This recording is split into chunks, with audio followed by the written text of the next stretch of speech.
This is episode 1 of my massing series. I said a long time ago I was going to start doing this and be more active on my YouTube channel. However, I had a lot of trouble with my laptops that I purchased from a company that runs with flurries. But now that's all sorted, I can begin this. Now this series is going to be more laid back, just me chatting about what's going on with my training and nutrition. No fancy editing or anything, it's just me showcasing what's going on. Now, I have just finished my first meso of this massing block and it was very successful. Right now I'm in my deload and I am planning my next mesocycle. So what I'm going to do is just go over one of my pull sessions from the prior meso and describe what's going off, how I'm overloading and how I'm feeling, that sort of thing. Now, the template I'm currently using is pull, push, legs. At this stage of my journey, I don't really need to focus on changing exercises around to get more bang for my buck or twice a day training, as that doesn't fit my schedule. It's just literally focusing on the foundation of building my compound movements and having great technique and understanding that things take time. So this is pull A. I'm not going to show anything but one because that's why you sign up for coaching. So as we can see, I have started at 3 reps in reserve and I am doing a 4-to-1 paradigm. Now, when I got to week 4 in this mesocycle, I was actually feeling pretty good and I could have pushed another week. However, I set it up in a way which I couldn't really do another week of 0 RAR intensity or 1 because the way I finished it wasn't really suitable for that. It would have been quite a sloppy week. Now, the next meso, I'm going to do a 5-to-1. This one was a 4-to-1. It was still successful, but this is why we do these things, so we can learn. Now, I begin with weighted pull-ups, and it's actually labelled... Oh, I'm on the wrong mesocycle here. My bad. Okay, so it is actually this one. If I can get that right. There we go. Okay, so I'm on the right one. That was an old one. Okay, just scroll down a little bit. And then back up. Okay, perfect. So pull A, horizontal focus. Yeah, this is the correct one. Okay. Barbell rows in the 5 to 10 rep range. The reason why I'm using the 5 to 10 rep range on barbell rows is because it gives me a fantastic stimulus to fatigue ratio. And also, I don't feel it's needed to go any higher at this early stages of my journey. And what I mean by that is the 10 to 20 rep range on rows isn't really something that I should be considering right now, as I just need to focus on the basics and making sure my technique is on point and I'm overloading correctly. So 5 to 10 rep range. The reason we're in the 5 to 10 rep range is because it is going to target more of the faster twitch fibers. Now, when we are designing a mesocycle, we want to make sure that we're hitting both fiber types. This way we are getting the most bang for our buck and ensuring that the muscle growth is as optimal as it can be given our situation. So I begin with barbell rows in the 5 to 10 rep range. Week 1, 2 sets, 60 kilos, I got 8-7. Then the following week, we're at 2 reps in reserve and we get 3 sets, same weight, added reps, added set. And then that basically continues until I get to 4 sets. As we can see on week 3 and week 4, we are, I believe, rep matching on those. So 10, 10, 9, 9. Yep, so we only match reps on the first set. However, the following ones were increased, which is perfect. We want to make sure that we're progressing in some kind of way, and that's what I did there. So nothing fancy really, it's just how progression works. You know, you're adding sets depending on how you're recovering session to session. I don't tend to add weight because my physiology doesn't really agree with me adding weight so soon. I have to first get used to the movement, make sure the technique's on point, build up the reps to get to the higher end of the rep zone.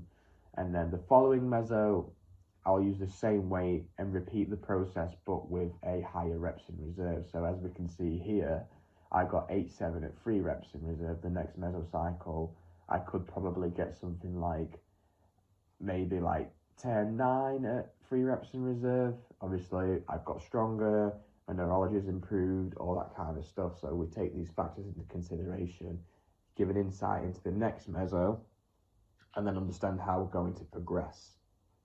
Okay, the next movement was a cable row. So as we can see here, I'm in the 10 to 20 rep range.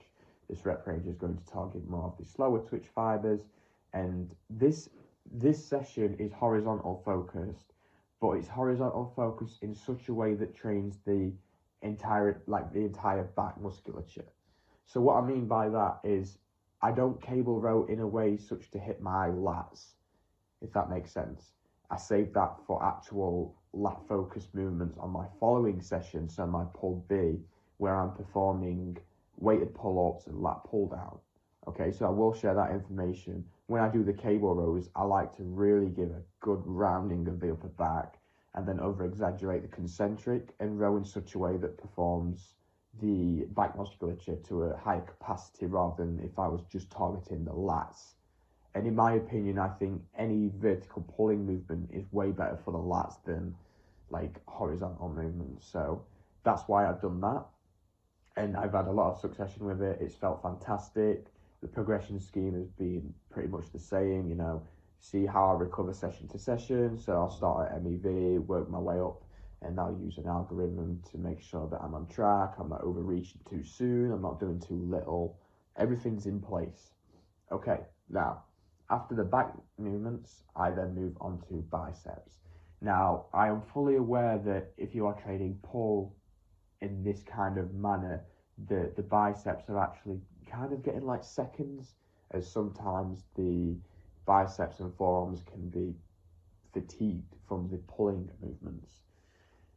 I noticed this on my first few mesocycles, but as time's gone on and my biomechanics, my techniques improve, my SFR's better, I don't actually feel that much of a effect from training biceps right after back.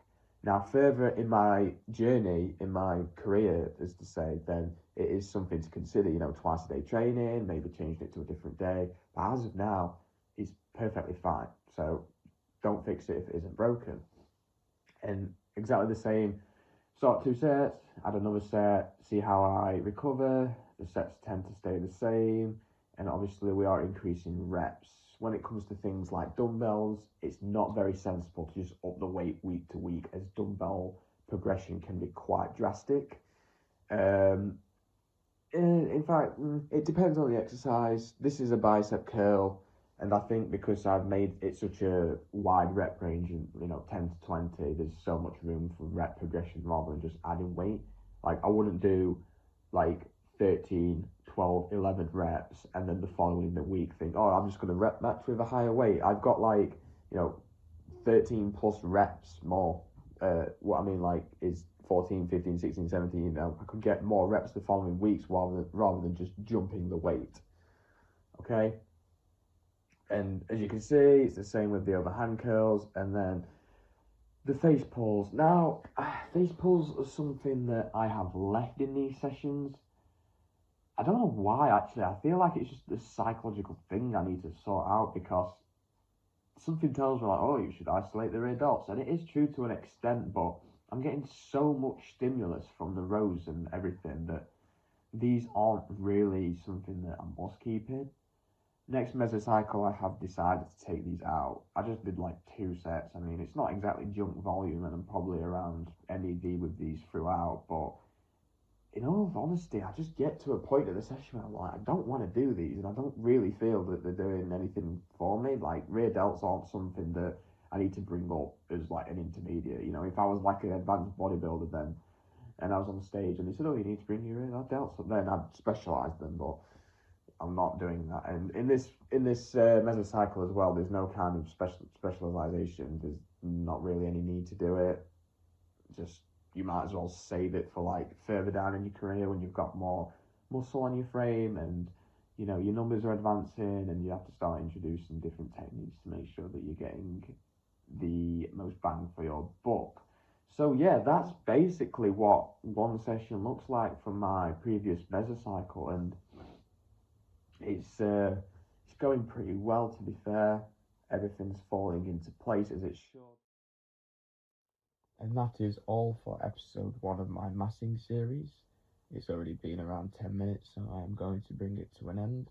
Next episode, I will discuss my training in more depth and go over nutrition and future plans, and also do some more workout content and give a better view of actually how I'm training within the gym, what my technique looks like, and all that kind of stuff. So if you actually took the time to watch this video, I really appreciate it. I'm on Instagram, and you can also find me on Facebook. So yeah, thank you very much.